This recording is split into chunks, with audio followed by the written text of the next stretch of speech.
Hello everyone, it's Songlin here and welcome back to my kitchen. Today we are making pumpkin pie. Yes, it's fall, it's getting cold, and it's time for pumpkin everything. Spoiler alert though, pumpkin pie filling is super easy to make, so the majority of this video is going to be me showing you how to make pie crust by hand. As always, the list of ingredients and amounts will be in the description box below. Alright, let's get to it. Sift the flour into a large bowl and mix in the sugar.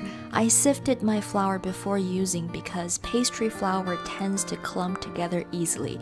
Lumpy flour takes more time and effort to hydrate and form into a dough, so sifting is optional but recommended. Toss the butter cubes in the flour until completely coated and then cut them into smaller pieces with a pastry blender. If the butter gets stuck in between the blades, that's okay, just get it back into the bowl, coat in flour again, and keep cutting until the butter gets to about the size of peas. Make a well in the center of the mixing bowl in which we will add 4 tablespoons of ice water. Toss to combine the flour, butter, and water, and when you feel that the water has been fully absorbed, press everything together to form a shaggy dough. Avoid kneading the dough because we want as little gluten to form as possible, which is the key to a flaky pie crust. Chances are the majority of your flour-butter mixture will come together at this point, but there will be some dry and crumbly bits left behind, and that's okay. Now set aside the portion that had already turned into a dough, add a couple teaspoons of ice water to the leftover crumbs and press those together. Combine the 2 portions and now we have a dough that's very unimpressive looking. You'll find dried bits and cracks here and there. It looks like we screwed up big time, except we didn't. Just wrap it tightly with saran wrap and chill in the fridge for a minimum of 30 minutes or an hour for better result. This resting period will allow the dough to be hydrated more evenly and the gluten to relax.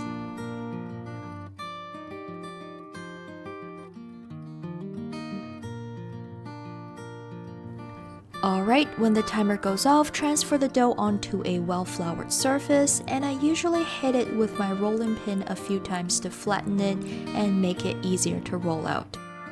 When it comes to rolling out a pie dough, I have a couple tips for you. First is to rotate the dough frequently because it helps you get better shape and even thickness, and also prevents sticking. Second, there will be crevices around the edge as you roll. No need to panic, just pinch them back together. This recipe is for a 9-inch pie crust, so you want to roll it out to a 12-inch diameter and around 1/8 of an inch in thickness.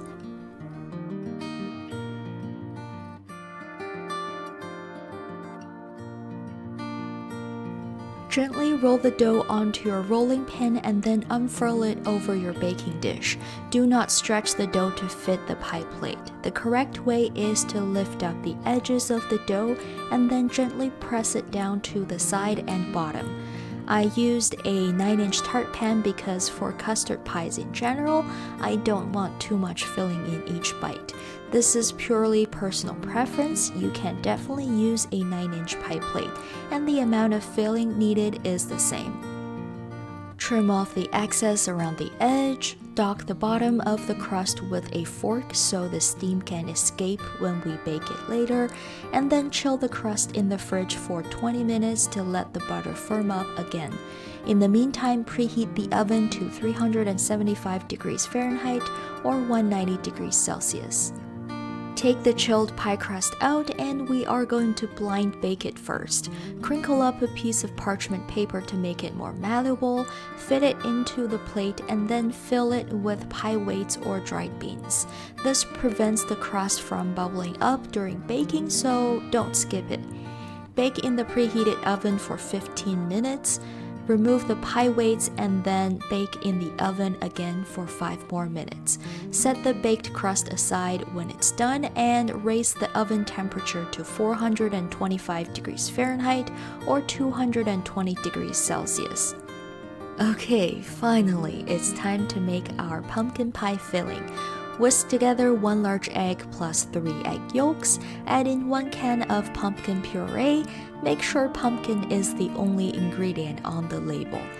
Pour in 1 can of sweetened condensed milk and mix until everything gets incorporated. And last but not least, add in all the spices. I used a mix of cinnamon, nutmeg, ground ginger, and cloves. You can find the exact amount in the description box below. Oh, I almost forgot. You'll also need a teaspoon of kosher salt. Stir everything together and then pour it into our pie crust. Transfer the pie into the oven and bake at 425 degrees Fahrenheit or 220 degrees Celsius for 15 minutes first, and then lower the temperature to 350 degrees Fahrenheit or 175 degrees Celsius and bake for 25 minutes. Let the finished pie cool down to room temperature before serving, and that's it.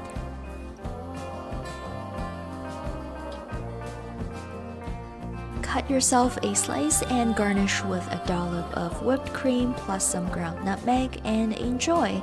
This pumpkin pie has the perfect balance of sweetness and warm spiciness. It's delicious, it's cozy, it's one of my favorite things to eat in colder seasons.